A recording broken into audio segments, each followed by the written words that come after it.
Could you get that, Robin? I'm busy solving a crime. Batcave, Robin speaking. It's Commissioner Gordon. I better take it. Hello, Commissioner. What's the trouble? I see. That sounds serious. We'll be right over.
Emergency. Batman speaking. Warning all of you to brace yourselves for big news. The biggest. Tell them, Robin. Holy superlatives, Batman. It's really exciting.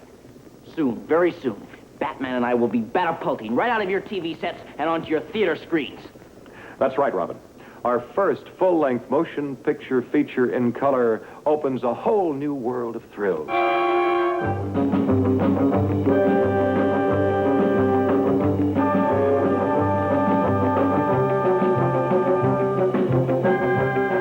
The big screen gives us more space on land, sea, and in the air to challenge the most cataclysmic collection of super criminals ever. Their minimum objective must be the entire world. And here are the dastardly villains. The Catwoman. Oh, you're going to see the perfect crime when I get Batman in my claws. The Riddler. Question. Who's going to make the feathers fly and knock Batman and Robin out of the sky? See, the new weapons in the Bat Arsenal combat the forces of evil. The Batcopter. The exploding, man-eating shark. Holy sardine! The relentless Megaton Magnet. The unholy Quartet's secret submarine. Fire one! Fire one! The Batboat in action.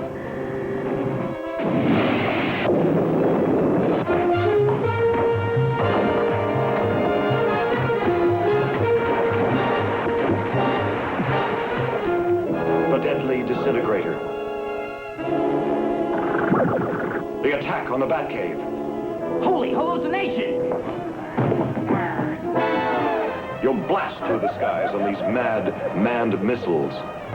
And you'll be with me, Robin, at the Bat Scanner, eavesdropping on Batman's romance.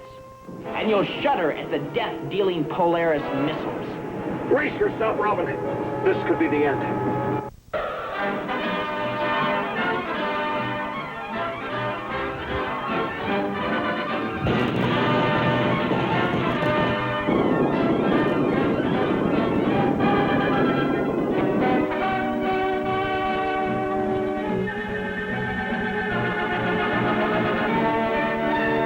They entertain with a spectacular style that is metamorphosized from comic books to radio, television, and the movies. They're a genuine phenomenon of our culture, capturing the imaginations of all ages and languages, and forging a legacy that has lasted half a century. But above all, they're the avengers of injustices, the crusaders for righteousness, and the battlers for truth. They are the superheroes. From Flash Gordon to Captain America, Buck Rogers to the Green Hornet, Commando Cody to Captain Marvel. They become familiar icons to us all. But none has been as explosive as Batman. 1989 marked both his megastar revival as a box office sensation and his 50th anniversary as a comic book legend. This phenomenal success has simultaneously capitalized on the nostalgia of older fans and mobilized an army of younger ones, spawning a merchandiser's dream in the process, and renewing interest in Batman's past incarnations as well as those of the other superheroes. Cartoonist Bob Kane created the Batman for Detective Comics in 1939, hoping to repeat the massive success of the Superman comics of the mid-30s.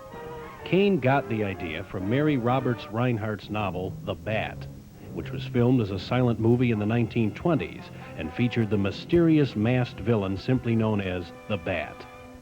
But Kane made his Batman a crime stopper and substituted gadgetry and vengefulness for the more superhuman traits of amazing power and a quest for world peace. But the Caped Crusader and the Man of Steel weren't the only comic strip heroes fighting crime in the 1930s. Along with the Spider, there was Flash Gordon and Buck Rogers in the future, Captain America and the adventures of Captain Marvel in the present, and the Phantom, or the Ghost Who Walks, in his hidden jungle retreat.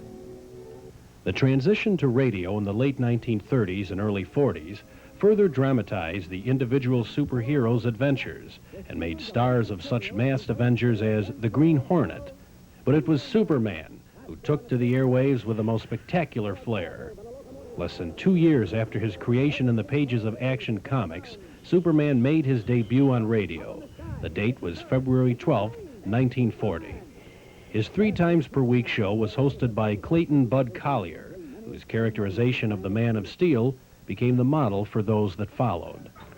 Radio not only expanded Superman's audience, it teamed him with Kellogg's cereal, heralding the superhero tie-in. Send 1 box top from Kellogg's Corn Flakes and just 10 cents.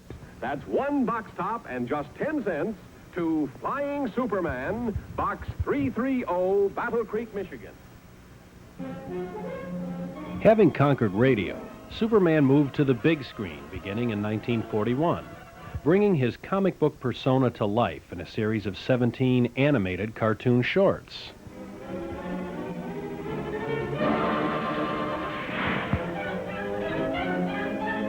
These full-color cartoons not only electrified audiences of the time, they represented groundbreaking new sophistication in animation technique and rivaled the Disney studio in style and brilliance.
I don't believe it.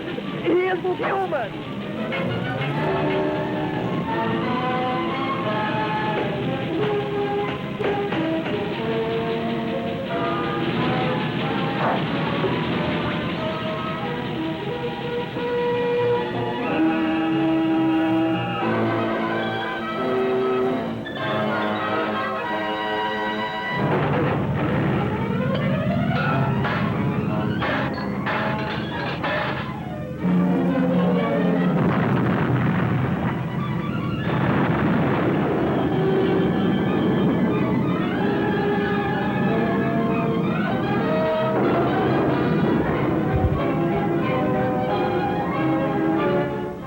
The success of Superman as an animated crime fighter paved the way for live-action superheroes.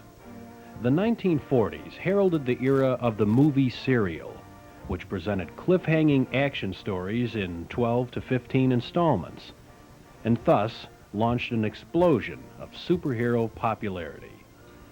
One of the earliest and most popular of the serial superheroes was Captain Marvel, played by former Western star Tom Tyler.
With the power of these lenses, I can turn the inside of this mountain into hot, molten rock. No one, not even Captain Marvel, can survive that.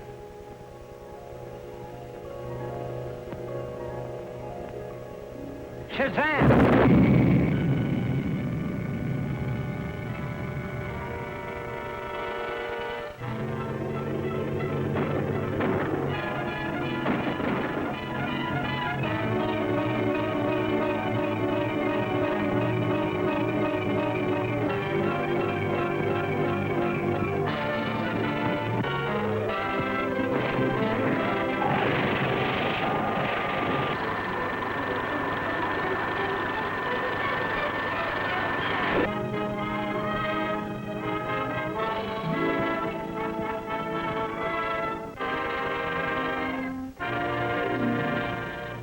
Captain America featured actor Dick Purcell as a crusading district attorney who wears a mask and costume to battle the forces of evil.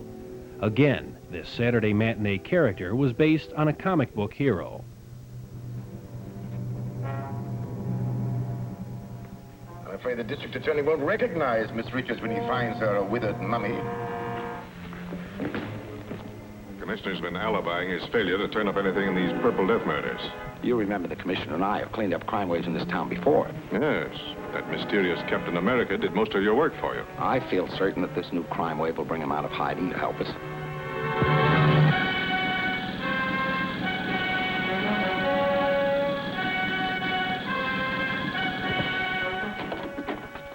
Where's Gail Richards? Well, you'll never find her.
The popular Flash Gordon series in the late 1930s served as the model for these later serial superheroes, whose success on the big screen, coupled with continuing comic book bestsellers, created a feeding frenzy of superhero adulation that would last through World War II. You are privileged to bail out now, if you wish. Yes, huh?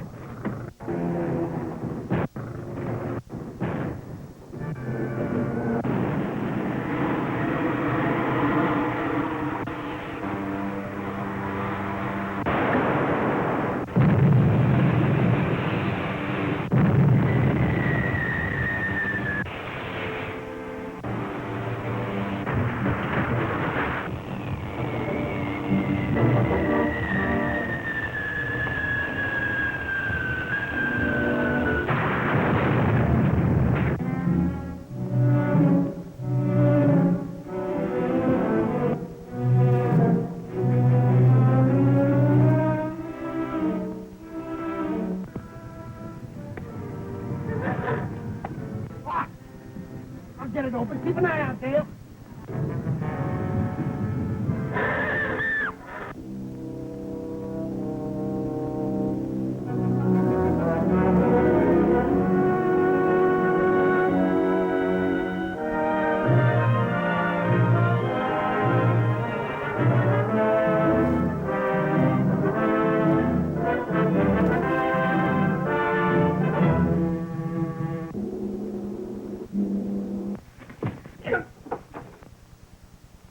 Why did not the sacred gong sound the final note which completes the marriage ceremony?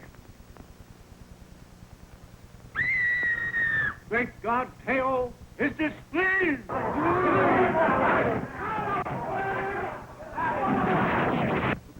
your slimy hands off her, and you grab him!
The dynamic visual flair of such superheroes as the Phantom proved to be a welcome escape from a world at war.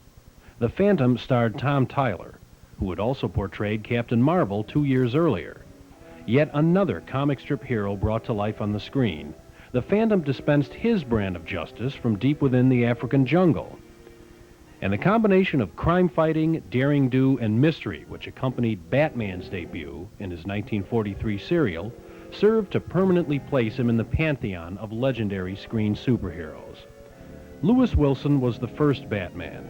Douglas Croft was the initial Robin, and both wore loose-fitting costumes which clashed dramatically with the Caped Crusader's comic book persona.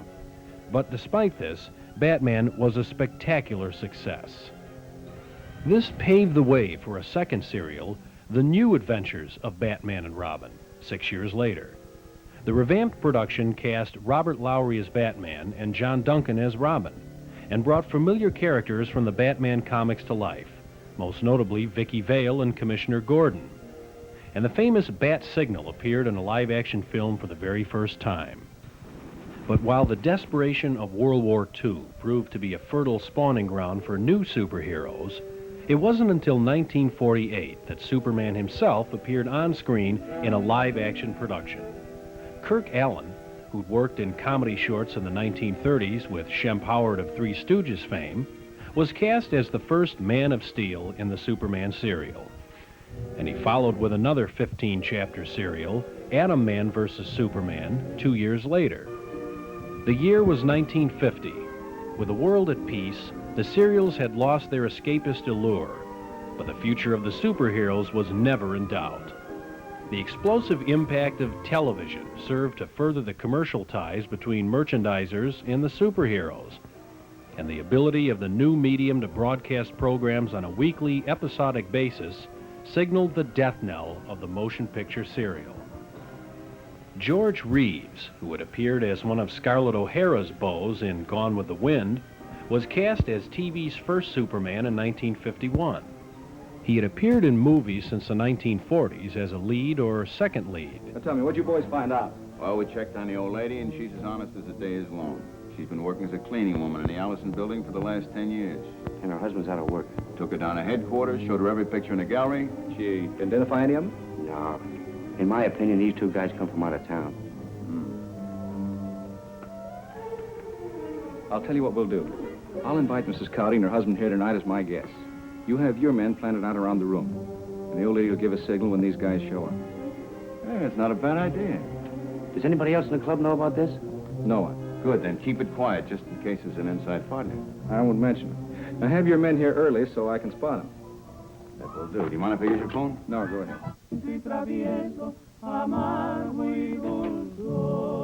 Hey, boss, That's all right, Joe. I'm sure you'll think of it later. Cuántas noches me has visto llorando llamar a su puerta, amargo y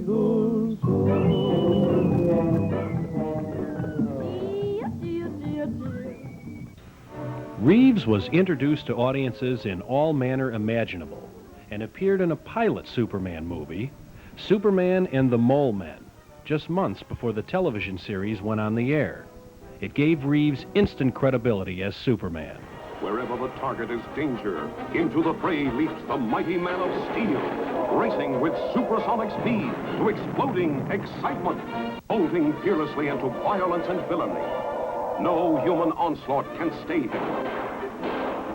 Super invincible, zooming out of the skies and crashing through into the very teeth of hair-raising peril. A towering hero booming with super action. Sworn enemy of all evils smashing through. His only shield, his super body. At every turn slamming into breathtaking hazards. The superhero of them all. Faster than a speeding bullet. More powerful than a speeding locomotive. Leaping buildings in a single bound. It's a bird, it's a plane, it's Superman. Fighting for truth and justice. See the adventures of Superman. Superman became so popular with youngsters, the Kellogg's Company employed the character to hawk their products. Glad you stopped by for breakfast, Jimmy. Oh, excuse me a moment, will you? Hey, Mr. Kent, you're out of Kellogg's Corn Flakes. Look at the cupboard. There's a spare package. You mean there was a spare package? Well, how about running down the store and picking up another one? Jeepers, we gotta get to the office. There's no time. Who do you think I am? Superman? No. No, I don't think that. Out of Kellogg's Corn Flakes. Fine host he is.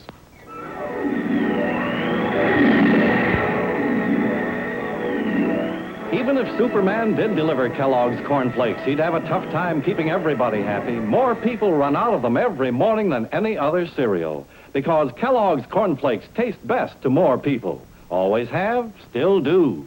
Don't run out at your house. Remember, anytime you buy cereal of any kind, pick up a spare package of Kellogg's Corn Flakes. This is Mr. Perry White's house, and inside, Perry White of the Daily Planet is just sitting down to breakfast. Mr. White is one of those remarkable men who is in complete control of himself in any crisis. Calm, cool-headed, easygoing, even-tempered. Where are those Kellogg's Corn Flakes? If someone doesn't bring me another package within 2 seconds, I'll... 2 seconds? This sounds like a job for Superman.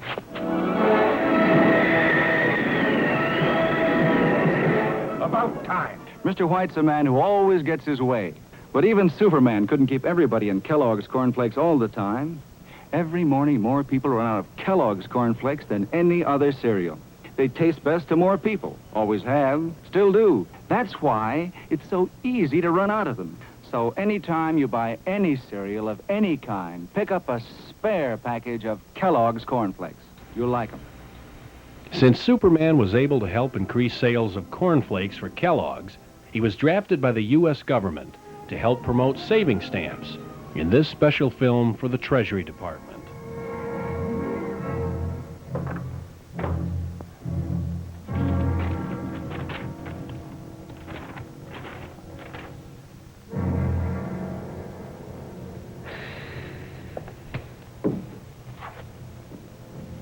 Kent. Nothing to get excited about, Chief. I talked to Jess all right, and he identified the other fellow, but he doesn't know where he lives. Well, now, don't worry about me. I haven't suddenly gone childish. But take a look at this. Daily Planet urgent. Someone found it on the street and brought it in. Take a look inside. Well, if that somebody thinks this is any time for practical jokes. Wait a minute, Chief. Just a second. Look here among the X's. Prisoner, top floor, 18 Cedar Street. Kent, that's it. Well, if it is, I hope we're in time. Get me the police. I better get over there, Chief. I might be able to be of some help.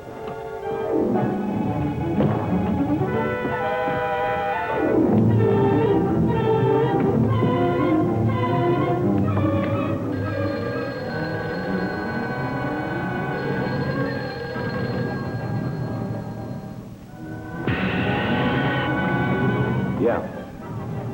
Yeah? Good. That's the call I've been waiting for, Miss Lane. Everything's been taken care of, except you.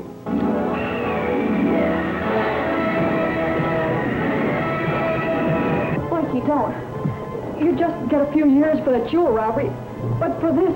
That's the chance I gotta take.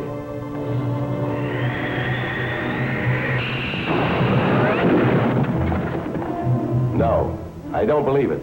You will, Blinky. You will. You're just wasting your ammunition, Blinky. Sit down.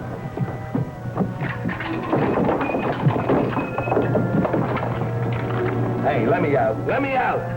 Another few seconds and it would have been too late, Superman. Well, it wasn't, Miss Lane, and that's what counts. What time is it? Just about 12:30. Well, I can't wait for the police. I have an appointment date. Excuse me. You won't have to worry about riding your pals now, Blinky.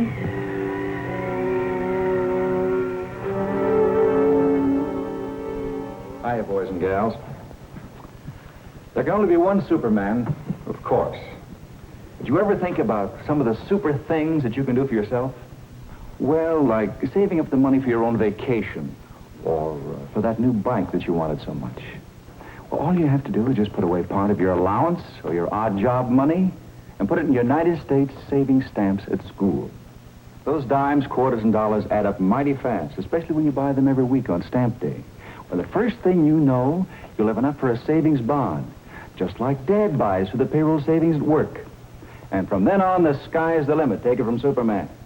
Your mom and Dad will be plenty proud of you if you're learning to save regularly. And the teachers are on your team, too.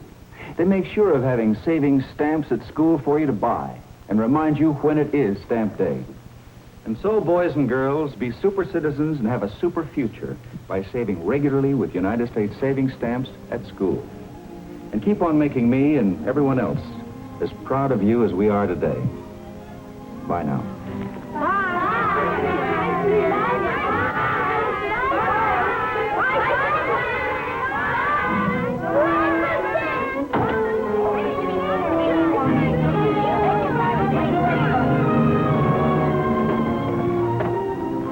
Laws, it's good to see you again. All in a day's work, Clark. While you were out covering stamp day, Superman and I were cleaning up a case. It looks like Blinky's going to get jailed, Jess is going to get probation, and I'm going to get my typewriter back.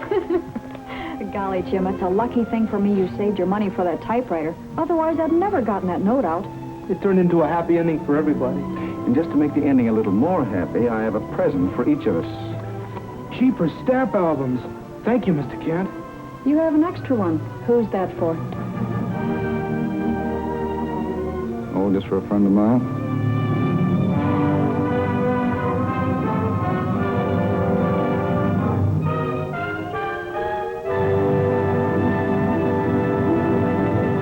And as Superman spun off from serial to TV, so did Flash Gordon, this time with Steve Holland in the title role. The Earth, tamed, cultivated, and ruled by a civilization of people existing upon its surface, harbors another civilization deep in its very core, ruled by Zaldu, a despot, who, determined to break free of the confines of his subsurface kingdom, constructed a machine to blast a passage to the surface with the raging fires of the Earth's heart. But Flash Gordon, with the help of Dale Arden and Dr. Zarkov, destroyed the machine and escaped back to their subsurface ship, the Earthworm, before they were consumed by the fires that their own destruction unleashed. It was many months later when Dr. Zarkov, back in his laboratory at GBI headquarters, perfected a video machine capable of penetrating the Earth's stratus to determine just how great was the destruction in Zaldu's kingdom. Dale, adjust the magnetic rectifier up 4 cycles, quickly. Up 4 cycles. What is it, Doctor? See for yourself. It's Zaldu's fire chamber. can't understand it. We saw it destroyed with our own eyes. That subman whipping the slave. Did you recognize him? It's Zaldu's lieutenant. I thought surely he was dead, too. If he lived through it, Zaldu could be alive today, too. Contact Flash and Commissioner Herrick on the intercom. Report what we've seen. Yes, sir. But what it looks like, at least to Dr. Zarkov and me, is that the subsurface men are getting ready to try another blast through to the surface. Dale, are you sure? After what we saw with our own eyes, the explosion, the fire. I can't believe it. Flash, there's no doubt about it. The fire chamber is still there and the blaster conduit rebuilt. There haven't been any tremors throwing up on the seismograph heavier than usual. Well, they haven't started blasting yet, but once they got the conduit over the fire hose, that's when it will show.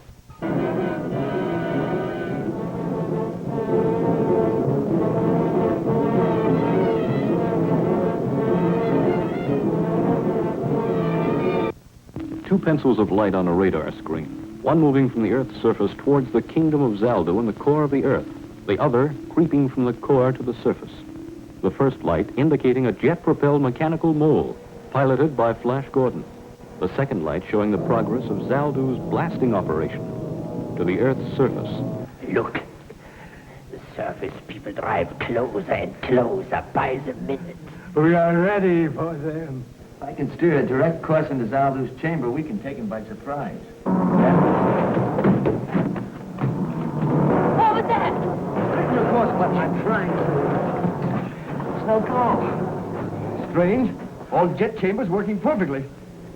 We veered 20 degrees. As far as I can see on a fast check, there's nothing wrong with the earthworm. That means with a power even stronger than our aerojet motors, it's pulling us into, I don't know what. As Superman and Flash Gordon rose in popularity on the airwaves, America saw the last theatrical serial ever made, Radar Men from the Moon, produced in 1952. It starred George Wallace as superhero Commando Cody. There's a bunch of rocks ahead that'll give us some shelter. Heading for some rocks. We'll have to stop.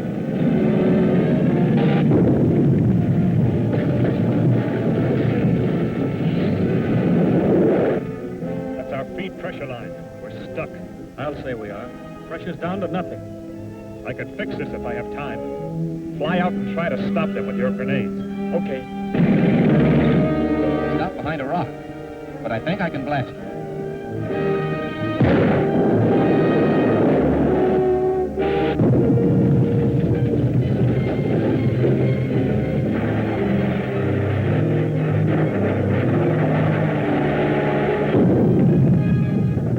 What was that?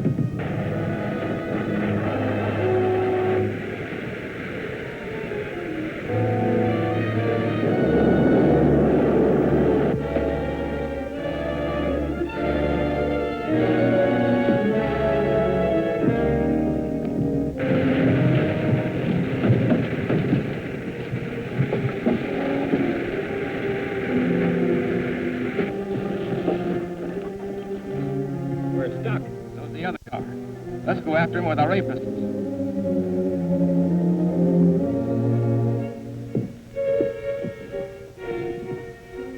Feel better? Yes. Did you stop them? For a little while, but I don't know for how long. You better go out and see what's happening while I try to fix that feed pressure line. Okay.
get Hank and put this aboard. And get set for takeoff as fast as you can. I'll ditch this car. Right.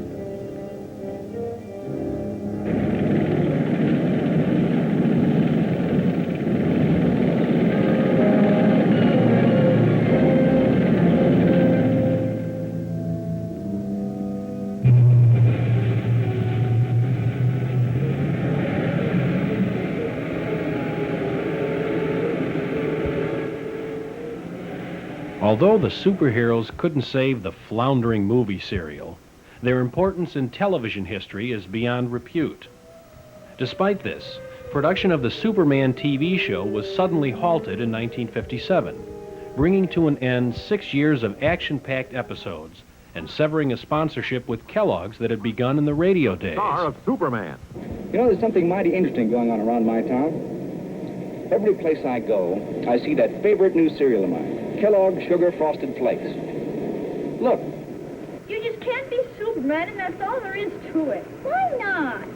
Well, for one thing, you're a girl. And that's not much of a reason. Well, I know something you can do that Superman will sure like. What? You can have some more Kellogg's Sugar Frosted Flakes. Superman says they're the best. I like them the best, too. Hey, I know. Since you like Sugar Frosted Flakes, you can be Supergirl. You see? Kids may argue, but never about Kellogg's Sugar Frosted Flakes. This is the new cereal kids all agree is the best-tasting cereal ever. Tony, tell the folks how Frosted Flakes taste. Great! New Flakes, Frosted Flakes, Kellogg's Sugar Frosted Flakes. In January 1966, the Batman phenomenon exploded across the country. Batman was an immediate sensation, combining the cliffhanging tradition of the movie serials with the stylized look of comic books, and mixing in doses of tongue-in-cheek humor that would become the show's trademark. Adam West, a native of Walla Walla, Washington, and a former DJ, was cast as the first TV Batman.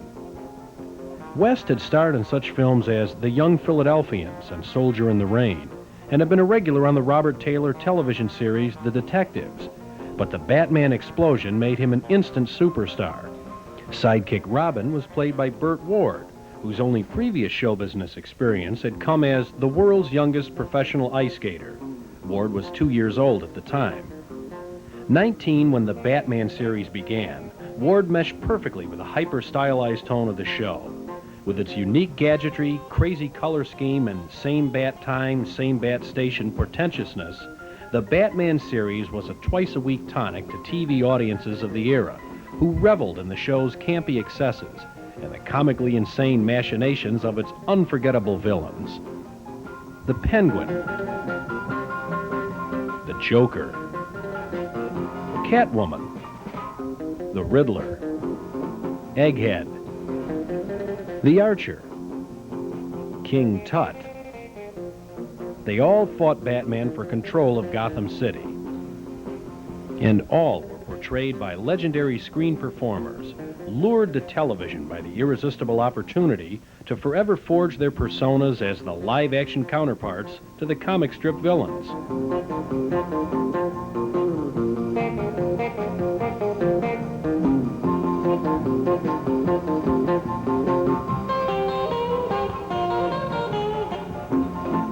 Celebrities in Hollywood would actually compete with each other to make guest appearances on Batman, in which they'd pop out of a window as the dynamic duo scaled a tall building.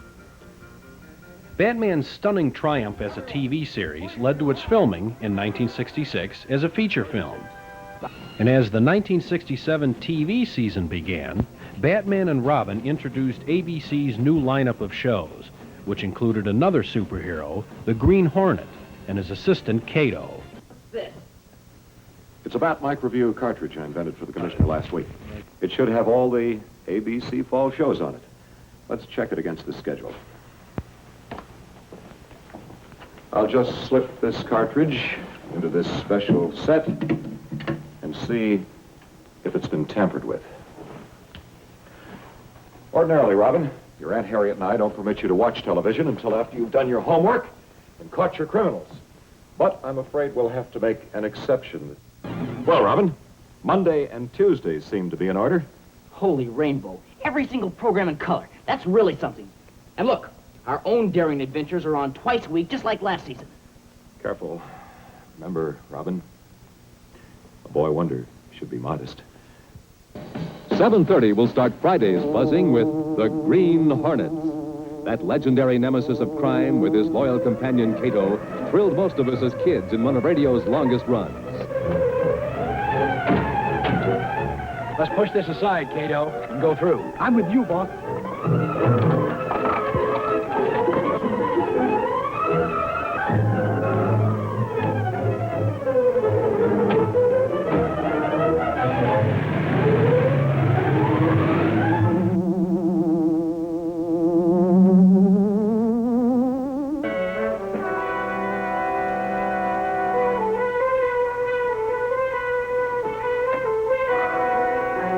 I told you to close the window. I feel a draft. Already did, Chief. Doesn't feel it to me.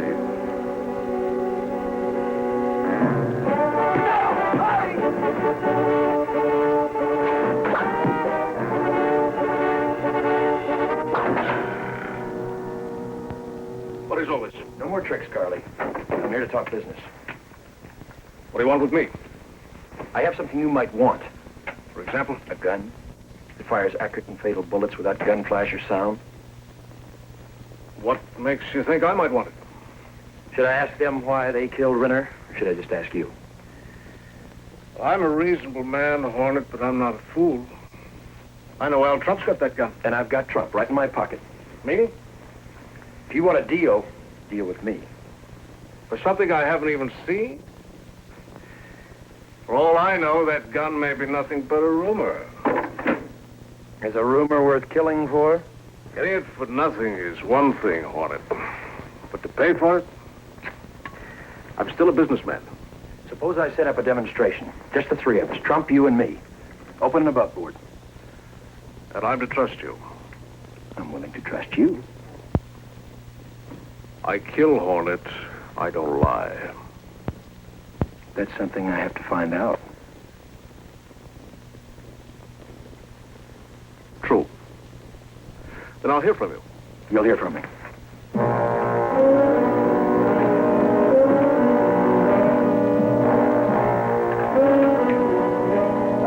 What happened? With bodyguards like you, a man doesn't need enemies. Give me Al Trump.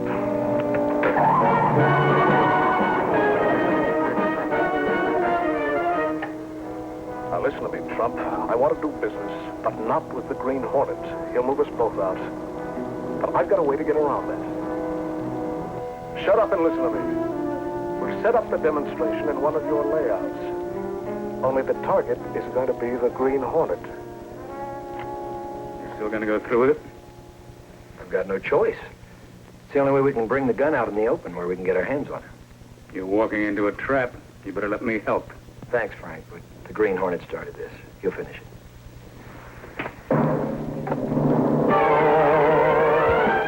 And the dynamic duo toyed with Uncle Milty as the 1967 season began in this short routine. But wait, Batman. On Friday night, there's supposed to be... Let's head back home and broil some steaks on the barbecue. But Batman! Listen to the kid. He's on to something.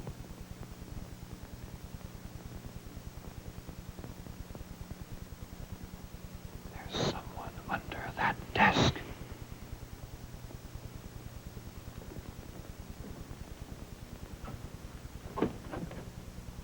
I can't tell for sure, but I think it's a poor wretch. Holy ad-lib! He looks familiar. Are you Milton Berle? If I'm not, I had a lot of fun using his credit cards. Come on, Burl. Did you say I was wanted for murder?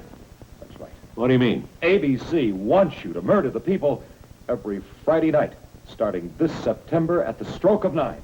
Holy affiliates. What's my sentence? 5 years. 5 years. Holy residuals. 5 years, that'll be beautiful. Below the line will be 80,000. Give 15 to send to my agent. But while Batman's success on television seemed to secure a new foothold for comic book legends in the late 60s, a merchandising blitz ran the gamut from lunchboxes and toys to sandwich bread and peanut butter.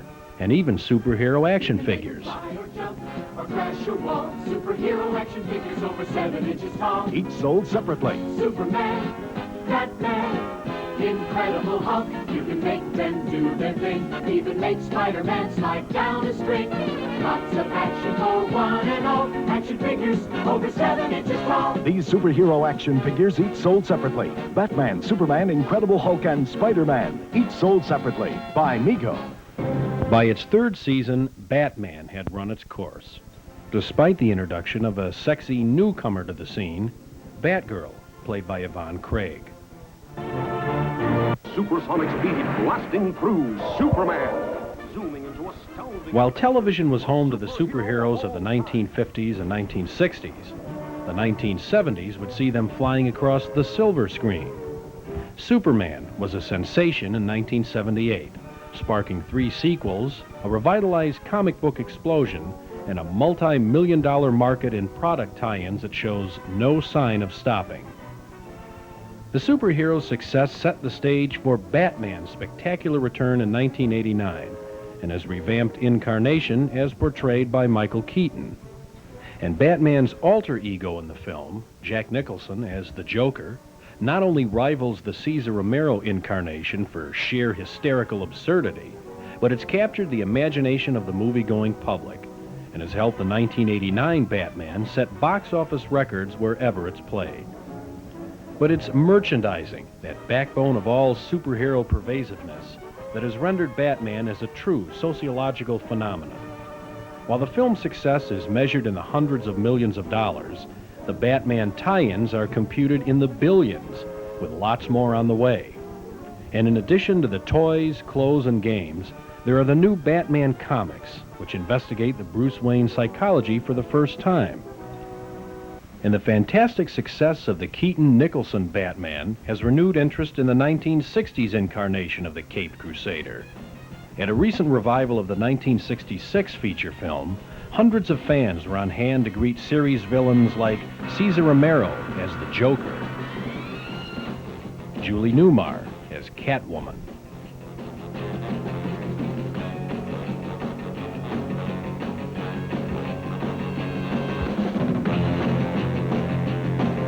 Burgess Meredith as the Penguin, and Robin himself, Burt Ward.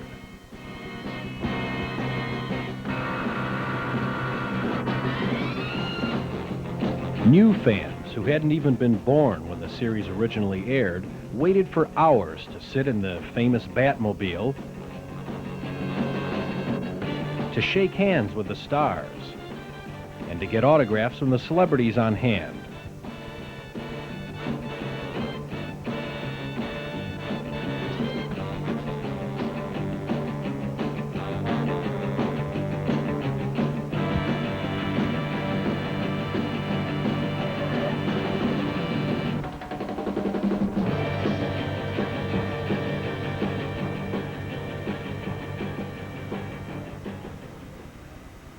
The superheroes have inspired us, enthralled our spirits, catapulted our imaginations for more than half a century, and their inevitable future adventures will unquestionably be embraced, as they have in the past, by an adoring world.